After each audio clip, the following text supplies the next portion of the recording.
Welcome to the Bogosity podcast for the 13th of July, 2015, the podcast that's low-carb and gluten-free.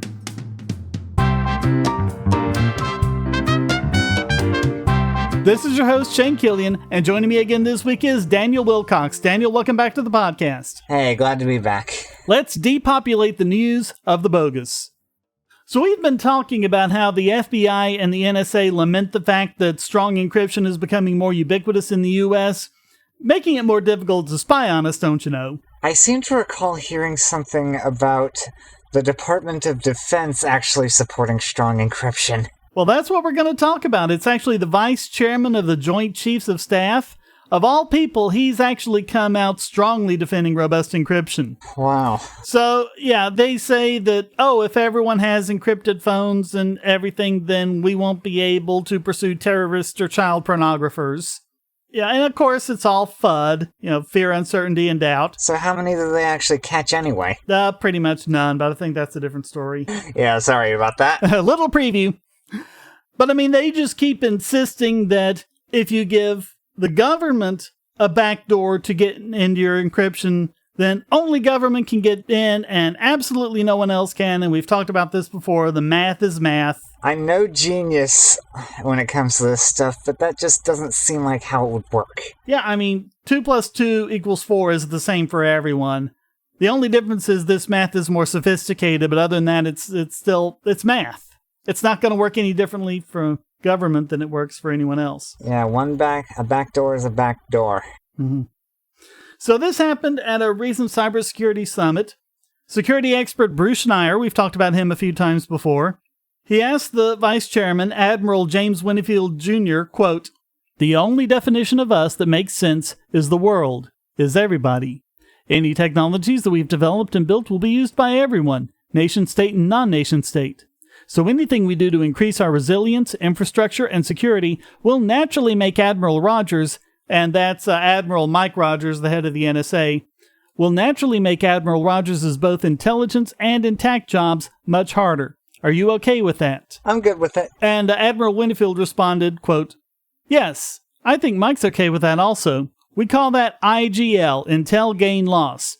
In ancient times when we were collecting actual signals in the air, we would be on the operational side. I want to take down that emitter so it'll make it safer for my airplanes to penetrate the airspace. And they're saying, no, you've got to keep that emitter up because I'm getting all kinds of intelligence from it, so this is a familiar problem. But I think we all win if our networks are more secure, and I think I would rather live on the side of secure networks and a harder problem for Mike on the intelligence side than very vulnerable networks and an easy problem for Mike. It's not only the right thing to do, but part of that goes to the fact that we are more vulnerable than any other country in the world in our dependence on cyber." Which is a good point. I hadn't thought of that before, but more than any other country, we are becoming more and more dependent on our smartphones, on our tablets, on all our computers to a much greater degree than anyone else. So if there is a problem that ends up impacting cybersecurity, it's going to hit us more than any other country. Yeah, it's funny because I've actually been playing Watch Dogs, which is all about this, hacking it. Like, everything is connected to a central network, and Cool. You can hack into everyone's tech. And sounds like my kind of game. I remember back in the day, I think it was Activision, came out with a game called Hacker. You know how it started? How? You got a password prompt. And that's it. And the instructions said, instructions on how to play the game, none. You're supposed to be a hacker, right? Oh, God. And that was it. Oh, that is... And you had to figure out how to get in, and you finally get in and, uncover this worldwide conspiracy that you had to take down. It was great. Well, the problem with his statements, which I think are wonderful and I agree with them, but the problem is Mike Rogers himself, 2 weeks later, said the exact opposite in his keynote address at SciCon. Quote, "I certainly have great respect for those that would argue that the most important thing is to ensure the privacy of our citizens, and we shouldn't allow any means for the government to access information. I would argue that's not in the nation's best long-term interest, that we've got to create some structure that should enable us to do that, mindful that it has to be done in a legal way, and mindful that it shouldn't be something arbitrary." Okay, how you gonna do it? I mean, that's the big question here. And how are you going to do it so that you don't leave this back door that hackers can just stroll into? FBI Director James Comey has also made statements that are in complete opposition to Winnefeld's statements. And so he's posted an article where he says he's, quote, not a maniac. If you're not a maniac, why do you have to say you're not a maniac? That's kind of a bad sign right there. I mean, was anyone accusing him of being a maniac? Or... I mean, it seems like suspiciously specific denial. There you go. But he says, quote, the logic of encryption will bring us in the not-too-distant future to a place where devices and data in motion are protected by universal strong encryption. That is, our conversations and our papers and effects will be locked in such a way that permits access only by participants to a conversation or the owner of the device holding the data. That's absolutely what I want. I quote, we will all have lockboxes in our lives that only we can open and in which we can store all that is valuable to us. Sounds good to me. Oh, yeah. There are many costs to this. Public safety in the United States has relied for a couple centuries on the ability of the government, with predication, to obtain permission from a court to access the papers and effects and communications of Americans. The Fourth Amendment reflects a trade-off inherent in ordered liberty. To protect the public, the government sometimes needs to be able to see an individual's stuff, but only under appropriate circumstances and with appropriate oversight. So who decides what's appropriate circumstances and appropriate oversight again? Well, it's not even that. It's that there's no way you can express that mathematically. Yeah. There's no way you can say, okay, this backdoor is going to work when someone has a warrant, but not, there's just no way to do it. Oh, government magic. Yeah. Quote, democracies resolve such tensions through robust debate. I really am not a maniac. My job is to try to keep people safe. In universal strong encryption, I see something that is with us already and growing every day that will inexorably affect my ability to do that job. Part of my job is to make sure the debate is informed by a reasonable understanding of the costs. Well, the thing is, we already had this debate, like 20 years ago, and it's done. It's over. I mean, this is no different than the creationists saying, oh, we just won a debate on evolution. No, the debate has been had. It's over. You lost. Deal with it. So in that vein, a report has been published by a list of people, and these are a veritable who's who of security experts. You've got Bruce Schneier, we mentioned him before, Whit Diffie of Diffie-Hellman, Ronald Rivest, he's the R in RSA, just all sorts of people. So they published a report titled Keys Under Doormats, Mandating Insecurity by Requiring Government Access to All Data and Communications. And so they point out what I just said, quote, 20 years ago, law enforcement organizations lobbied to require data and communication services to engineer their products to guarantee law enforcement access to all data. After lengthy debate and vigorous predictions of enforcement channels going dark, these attempts to regulate the emerging internet were abandoned. In the intervening years, innovation on the internet flourished, and law enforcement agencies found new and more effective means of accessing vastly larger quantities of data. Today, we are again hearing calls for regulation to mandate the provision of exceptional access mechanisms. Thanks, net neutrality.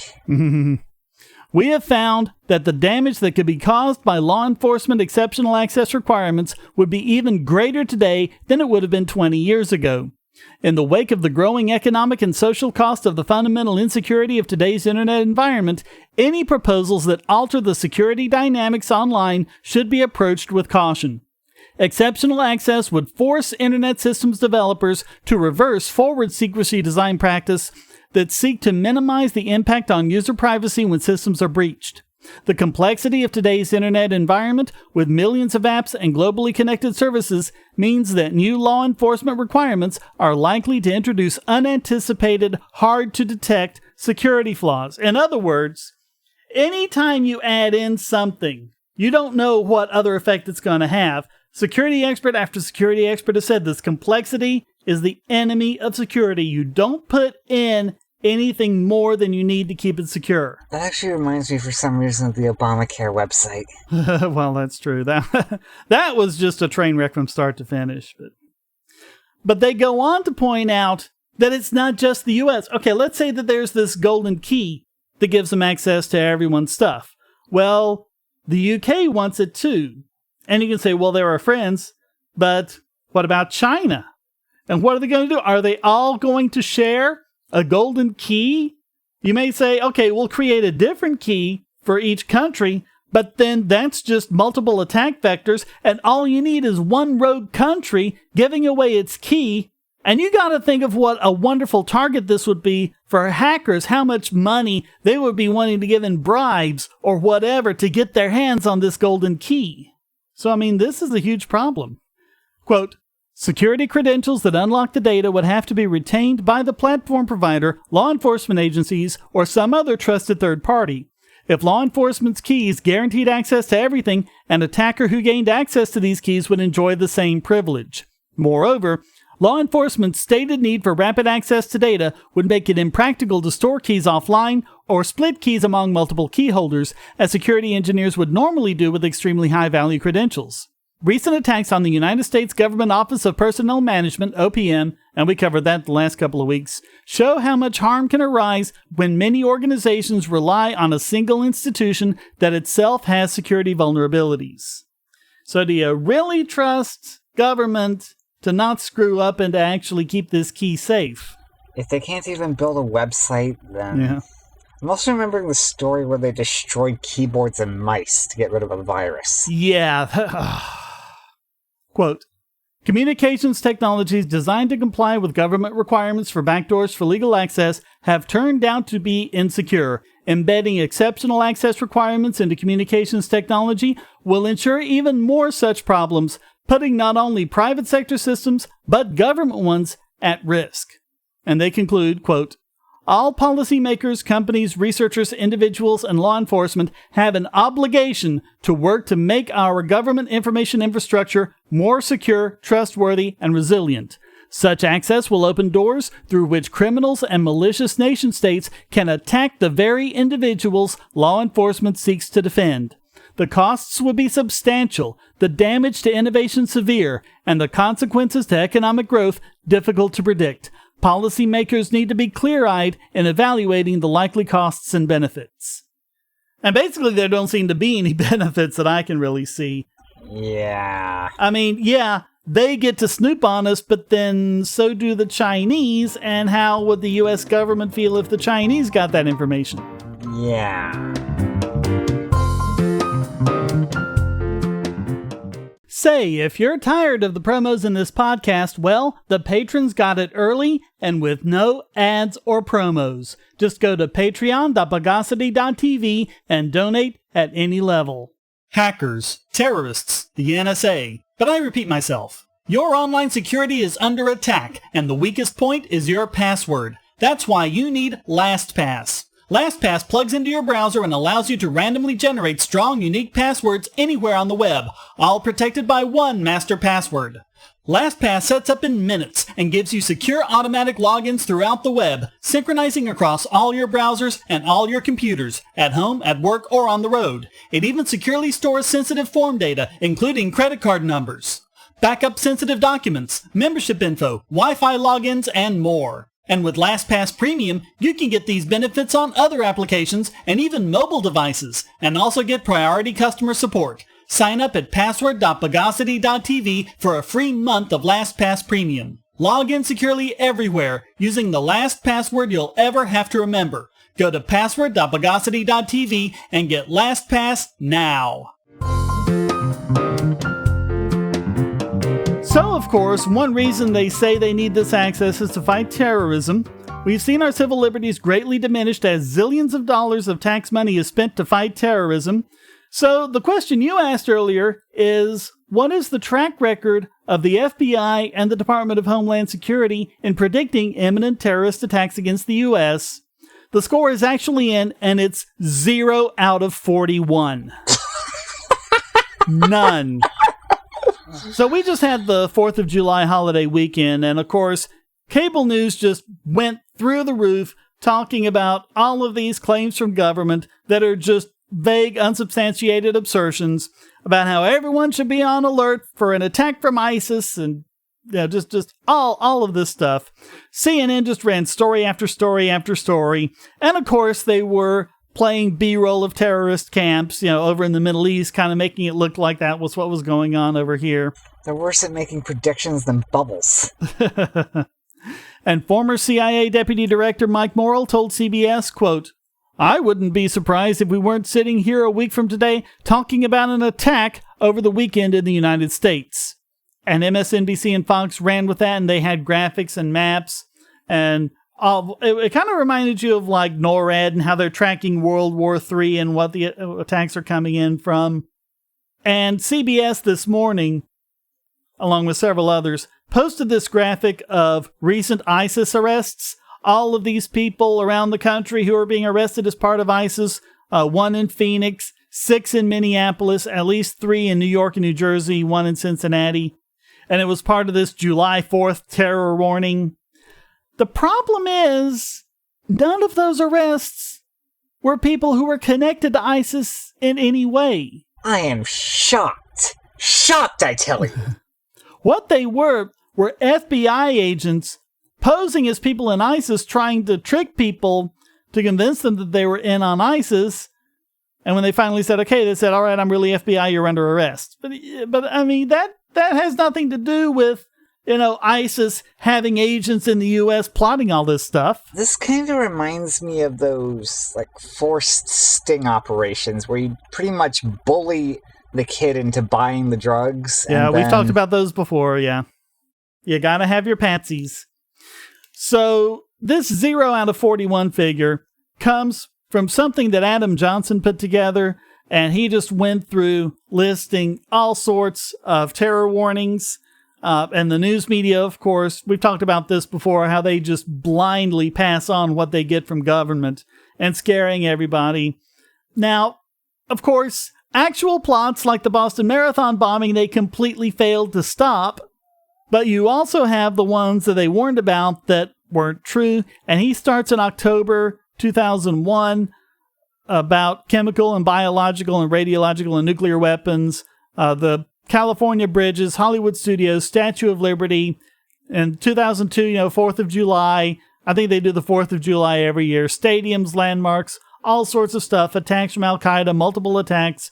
VA hospitals, dirty bombs. Just all sorts of things. 40 of them all total. And if you add the ones from this past weekend, they're 0 for 41. Oh, dear. So what Johnson says is why these warnings get issued, quote, "The FBI has all the incentive in the world to issue warnings and no incentive whatsoever to not issue warnings. Issuing warnings has no downside, while not doing so is all downside. Emphasizing the ISIS threat at home necessarily helps prop up the broader war effort the FBI's boss, the President of the United States, the one with the Nobel Peace Prize and a secret kill list." Wait, doesn't, issuing a false warning kind of screw with their credibility? You would think. To everyone except the news media, I guess. Anyway, quote, "Must sell to a war-weary public. The incentive is to therefore highlight the smallest threats. This was a feature that did not go unnoticed during the Bush years, but has since fallen out of fashion. It has no actual utility. What does it mean to be more vigilant? If the FBI wanted to tell local police departments to up their security of the 4th of July weekend, surely they could do so quietly without the chair of the House Committee on Homeland Security having to go on all major networks talking over B-roll of ISIS in apocalyptic terms." Well, they want the public to have something to be afraid of. You create an enemy, or a boogeyman, rather. That's just rather common, depressingly enough. Yeah, it's like that H.L. Mencken quote about how they have to menace the populace with an endless series of hobgoblins, all of them imaginary. We have always been at war with East Asia. Yep. Eurasia is our ally. Yeah, so whether it's terrorists or immigrants or homosexuals or whatever, there always has to be a crisis. There always has to be a boogeyman. There always has to be a threat just around the corner. See, you need us! But I mean, we covered before how the TSA just keeps missing weapon after weapon. It was like 95% of all weapons and 50% of all bombs. And that is over the last 13, 14 years. All of that lack security over all this time and nothing happened. I think we're actually pretty safe. Maybe this is pretty much imaginary and just all blown out of proportion.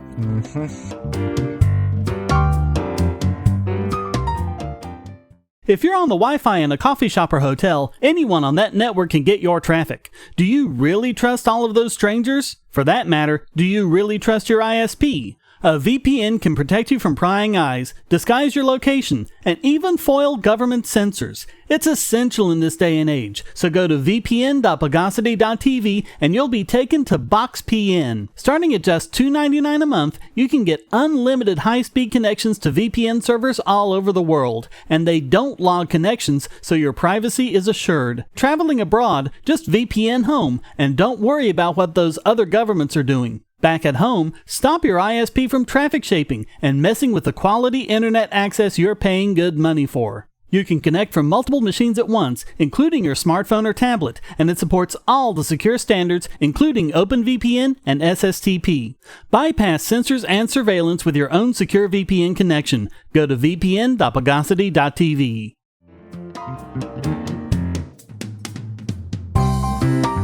So I guess next year we'll have to put up with the Olympics again. Too bad they do it in presidential election years, giving us a double dose of pain. What's worse is all the stuff leading up to it. How the city that hosts the Olympics will get this big economic boost from a stadium and other buildings they've built that they never needed so far, so why would they need them after the Olympics is over? I guess, according to some school of thought, building random crap is the same thing as stimulating the economy. I guess. Fortunately, it seems like not as many people are falling for that line of bull as before. And a lot of people are looking at Athens. And in 2004, Athens held the Olympics there. And for all of the stadiums and everything, it was an initial $1.6 billion budget. They went over budget by nearly $15 billion. And of course, all that fell on the Greek taxpayers, who of course are doing so wonderful right now, aren't they? Oh yes, they're doing absolutely amazing. So they built all of these expensive buildings that are specific to the particular events in the Olympics. The village, the media center, the kayak and slalom center and stuff like that. And of course, they have absolutely no use for a canoe and kayak slalom center. So of course, it's just sitting there. Weeds are growing up. I mean, they've got all these pictures of it. It looks like ruins. It looks like it was built around the time of the Parthenon. I don't want to say this is broken window because it's not rebuilding something that's been destroyed. It's just building something that nobody really needs. Yeah. They might as well have built a $15 billion window out in the middle of nowhere. Just a window, no wall or anything, no reason for it to be there. $15 billion window. But yeah, it's still the same fallacy as the broken window because, that's a lot of money taken from Greeks. What would they have done with that money? I actually remember a video you did a while back. What could you do with the money used to run the government for a day? Oh, yeah. Actually, I didn't reveal that it was running the government for a day until the very end. It was. Oh, yeah, I just don't remember the exact number, so. I think at the time it was like $8 billion, and I think it's more now or something like that. But yeah, it's like you could feed all these families, you could build all these solar plants, you could do all these wonderful things, or you could run the government for one day. That's how much it costs. Are we getting an equivalent value of all of those things every single day from the government? I don't think so. So, this isn't an isolated incident. It's just something that economists have long known. Things like this always cost more than expected and always yields less revenue and just aren't really useful in the long term. But now, voters and politicians, thankfully, are starting to realize the same thing. In Krakow, Munich, and Davos, St. Moritz, they've all withdrawn their bids because of the public voting against hosting the Olympics. Stockholm withdrew because of the city's government, who figured out that, they're just never going to make back what they spend on it in revenues. Oslo is facing lots of public opposition for their bid. And Lviv in the Ukraine, of course, there's a lot of unrest going on in the Ukraine, and it's just Ukraine saying, hey, let's spend a lot of money on stadium instead of spending money dealing with all this unrest. Yeah, that's not going over well. Oh, dear. So you have economics professor Victor Matheson, who in a 2006 paper, Mega Events, the effect of the world's biggest sporting events on local, regional, and national economics, he said, quote, public expenditures on sports infrastructure and event operations necessarily entail reductions in other government services, an expansion of government borrowing, or an increase in taxation, all of which produce a drag on the local economy. At best, public expenditures on sports-related construction or operation have zero net impact on the economy, as the employment benefits of the project are matched by employment losses associated with higher taxes or spending cuts elsewhere in the system. Oh, so it is broken window. Pretty much, yeah. And this is applying it to all sporting things, not just the Olympics, but whenever a city says, yes, we're going to build this big stadium, for the NBA or whoever, and it's going to create jobs and it's going to bring in all this money. No. It kind of reminds me of how sports got all the attention and budget in high school. It's the same thing, yeah, because they have this perception that it brings in the money because that's what they see, but they don't look at the unseen effects. Matheson also said that they conflate general infrastructure with sports infrastructure as if building a stadium is the same thing as building a bridge. So think of that the next time some politician says, oh, this is going to be infrastructure spending. Tricky language.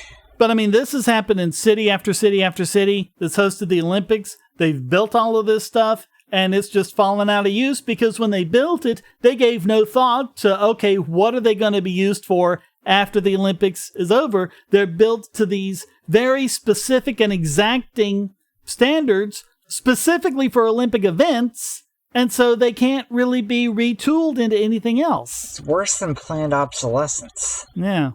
So, as of now, there's only 2 bidders left for the 2022 Olympics. That's a city in Kazakhstan and Beijing. So, yeah, great selection there. I guess we'll see at the end of the month they're going to vote on the host city, but yeah. Didn't Beijing already kind of do it recently, or? I don't know. China's done it. I don't know if it was Beijing or where. That would be an interesting thing to look at. If a city that's already held the Olympics holds it again, do they just update the existing facilities and save money, or do they build whole new facilities? That'd be an interesting thing to look at.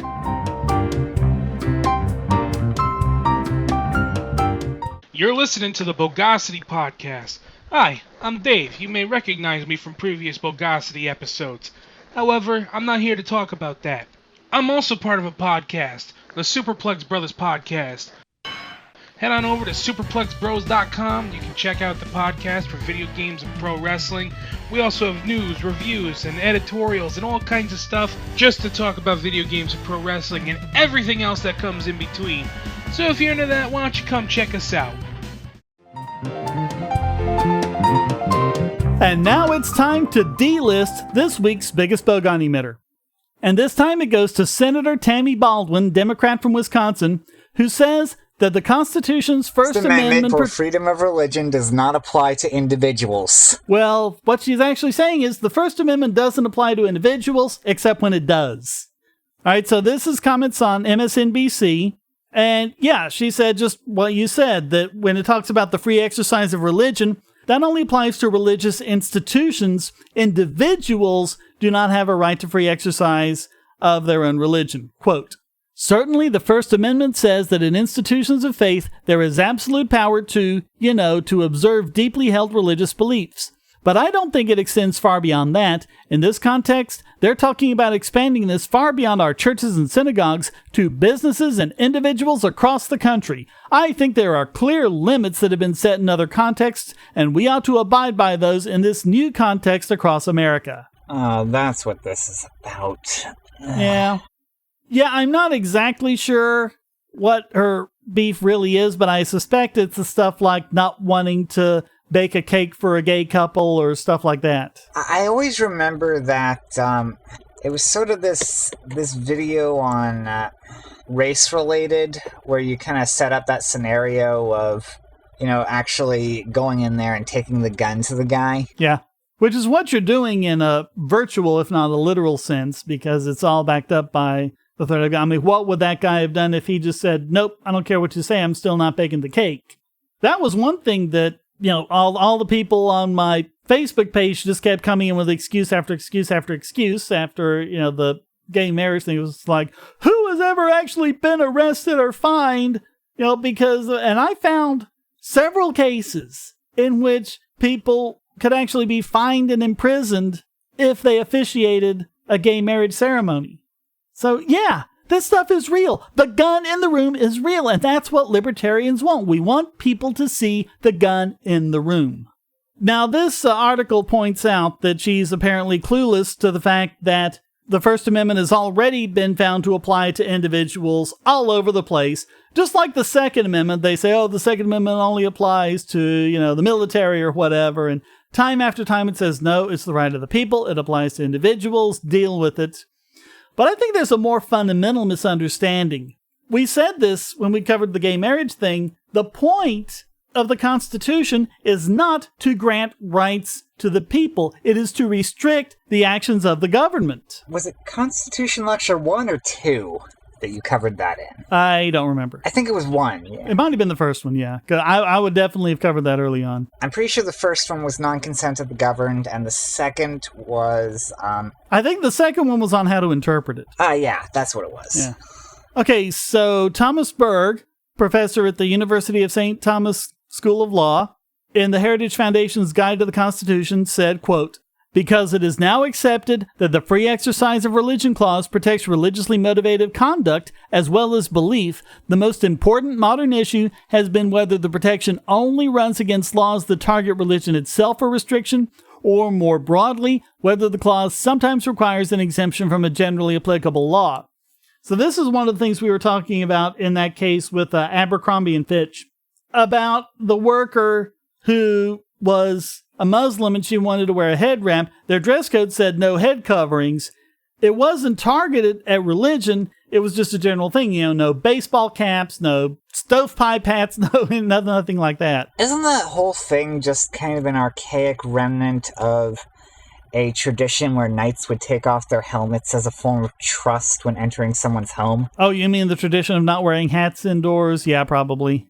Something from long back then, but But the thing about it is, okay, the First Amendment clearly applies to individuals. She says it doesn't when it's dealing with freedom of religion, but she's also said that it applies only to individuals and not to institutions when it's talking about freedom of speech. People means one thing in the First Amendment and another in the Second. Yeah. And of course, you can probably guess what she's talking about, the Citizens United decision. Versus the FEC? Yep. We talked about that. We've talked about it several times. Even had Jim Babka on to tell us a lot about what was going on. So anyway, what she said was, quote, I think it is so important that we overturn Citizens United.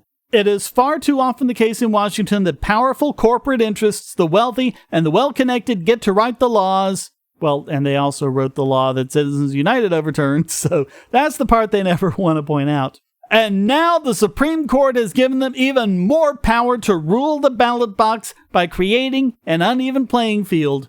And she's already voted in favor of a constitutional amendment that would specifically deny First Amendment free speech protections to institutions and organizations. That doesn't even make sense. Like, most people that broadcast or publish anything are institutions, not individuals. Well, yeah. And that was what I was pointing out, when Citizens United, when the decision came out, that's the thing I was pointing out, that the news media was railing against it because they lost their monopoly. They're corporations too, and they get to say those things. They get to talk about federal candidates within 60 days of an election. But you or I can't. We could as individuals, but we couldn't pool our money together and do it. So if we're poor people, then we don't have a voice. The only way we can have a voice against all these big political interests is to get together in a group, pool our money, and do it. And that's what the law stopped, and that's what the Citizens United decision allowed to start happening again. And that's all that happened. It's a tiny little baby step in the direction of free speech and people actually having a voice in the elections they want without being filthy rich. And the Democrats just hit the ceiling about it and want to back up on it. And they claim to be for the little guy. Yeah, no. They have to claim to be for the little guy because their actions don't show that they're for the little guy. That's why they keep shouting racist, because they have one racist policy after another and they have to cover for it. The way you cover for it is by calling other people racist. We must blame them and cause a fuss. Before somebody thinks of blaming us. Yeah. So that means there's no way that Senator Tammy Baldwin couldn't be this week's biggest bogon emitter.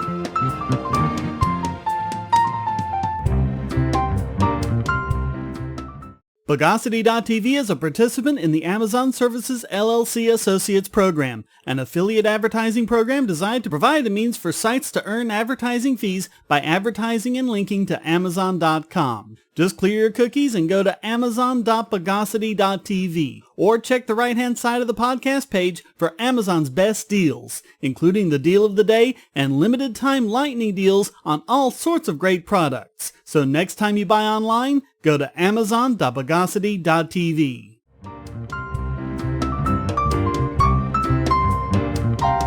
And now let's cast a confundus on this week's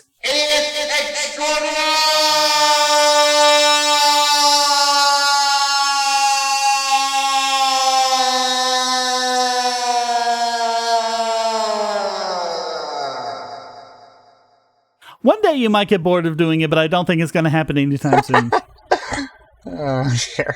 And this week it goes to Cy Robertson of Duck Dynasty, who denies the existence of atheists. Wait, what? Well, I mean, we've heard this before. The people who say, there's not really any such thing as atheists. Deep down, we believe it. We're just in denial because we hate God and want to rape babies and things like that. Yes, he says there's no such thing as atheists because of, get this, the calendar. Now, actually, this isn't a new claim. These people have nothing new, let's face it. But we haven't discussed this particular claim before, so I think it's worth going over now. So Cy Robertson said, as quoted in the Christian Post, quote, "There's a lot of skeptics. I don't believe there's such a thing as an atheist because there's too much documentation. Our calendars are based on Jesus Christ. Whether you believe in him or not..." Wait, aren't they based on Norse mythology more than... Well, we'll get to that. "Whether you believe in him or not, every time you write down the day's date, you're saying he's here." And what he's talking about is after the year, you have AD, which stands for Anno Domini, which is the year of our Lord. And if you read like stuff written in the 19th century or something like that, they would say, the year of our Lord, 1863. That's what he's talking about. Mm-hmm. So his whole point is that year one, there was no year zero. That would have made too much sense. Year one is the year that Jesus was born. The first problem is they seem to have missed it. Because in one part of the Bible, it says that after Jesus was born, Mary and Joseph ran off to Egypt and hid out for a couple of years while they were waiting for King Herod to die. And then they came back and settled in Nazareth. That happened in 4 BC, so that means that Jesus would have been born in 6 BC. But another part of the Bible says that Jesus was born in the Quirinian census, which, by the way, had no requirement that you had to go back to the city of your ancestors. That was just ridiculous. I guess he kind of made that up because he had to get him in Bethlehem somehow. But, just bad writing. But anyway, the Quirinian census didn't happen until 6 AD. So, yeah. Oh, wow. This reminds me of the argument that there has to be a God because the word universe means one verse. Yeah. Well, I mean, we have all sorts of archaic stuff like that. We say sunrise and sunset, even though we don't believe in astrology. Influenza, because you're sick because of the influence of the stars. Disaster actually means bad star. So it's just kind of the standard we've just all kind of used, and just because of momentum, we've kept using it. But the thing is, it's about the only part of our calendar that is Christian. The months are named after Roman gods. So March is Mars, May is Maya, January is Janus, things like that. The only two that aren't are named for Caesars. July is for Julius Caesar, and Augustus Caesar is August. Wait, Caesar. Well, yeah, if you're going to do the proper Latin pronunciation, Julius Caesar. Yeah, sorry, I get a little anal about that. That's fine. It's kind of like how you get with Nietzsche. That's fine. That's actually where the German word Kaiser comes from, and then that also developed into the Russian Tsar. But I mean, people nowadays just say Caesar, and if you say Kaiser, they kind of look at you funny and they don't know what you're talking about. But But yeah, the proper Latin pronunciation is Julius Caesar. Now, you mentioned earlier the days of the week. Mm-hmm. Now, with the days of the week, they are named after the 7 planets. I know Wednesday, if I remember right, Wednesday is Odin, and Thursday is Thor. Sunday is Sun, Monday is the Moon. That's pretty obvious. Saturday is Saturn, because even though our tradition uses the Norse gods, I guess there's not a Norse equivalent for Saturn, so they got there. But Woden is the Norse equivalent of Jupiter, and Thor is the Norse equivalent of Mars, I believe. Tuesday is Tyr's Day. Tyr is the Norse equivalent of Mercury. And then Woden's Day, Wednesday, Thor's Day is Thursday. Friday is Frigga's Day, and she's the Norse version of Venus. And then Saturday is Saturn's Day. And that's what they consider to be the 7 planets. Huh. So, I guess if he writes Thursday, does that mean he believes in Thor? Yeah. Here's another interesting little linguistic thing. Apparently, there was some big cry in Germany from the Christians about Wednesday because it was named after Odin, king of the gods. And of course, there's just one king of the gods, and that's Jehovah. So in German, they actually call it Mittwoch, which means middle of the week. Huh. So they don't have their word for Wednesday anymore. It's just Mittwoch. Oh, wait, yeah. Of course, we also call it Hump Day, which has all sorts of other connotations, but never mind. I remember looking forward to getting through Wednesday when I was a kid. It's like, I'm almost there, you know? Yeah. I don't know. Once you can become a parent, you actually look forward to Monday when the kids are back in school and you can get some peace and quiet. Oh, dear. So all of that makes Cy Robertson this week's Idiot Extraordinaire!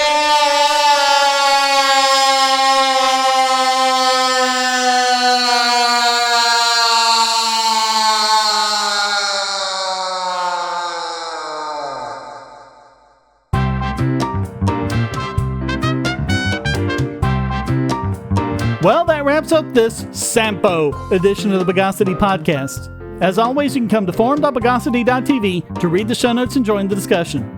This podcast depends on you to keep going, so please donate using the links on the website or at patreon.bogosity.tv, and feel free to join in by sending a question, statement, news article, or rant to podcast@bogosity.tv. You can even stick it in an audio file if you want.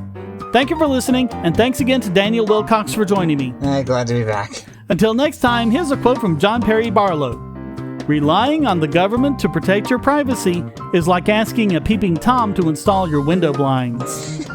The Bogosity podcast is licensed under Creative Commons Attribution Non-Commercial No Derivatives 3.0 Imported License.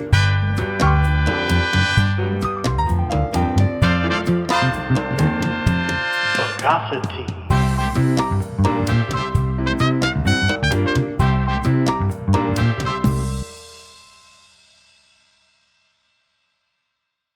Do you want answers to creationist claims against evolution? Would you like to know more about evolution yourself, or even engage creationists more directly, with actual peer-reviewed sources to back you up? My book, How Evolution is Scientific, is designed to show the basics of evolutionary theory and how it is so well supported using the scientific method. It's impeccably sourced, with references to the actual scientific material, and is arranged using the creationists' own criteria of what is scientific. Using their own arguments against them, see how evolution is scientific, but creationism is not, based on observations, accurate predictions, logic, and evidence. Get answers to common creationist claims, and even a primer on abiogenesis, the start of all life. It's all in my book, How Evolution is Scientific, available at Amazon and on Kindle, EPUB, and PDF as well. Get How Evolution is Scientific and never be taken in by creationists again. Hey, I gotta ask, why do you do a lot of those? Why do you do that each time instead of, editing it in like you do the commercials? You mean the little disclaimer at the end, the Creative Commons license? Yeah. Yeah, it's just because I say it differently every time with a different tone, and it just sounds kind of stuck on, so I just take a couple of seconds and say it again each time just so it'll match. Oh, God.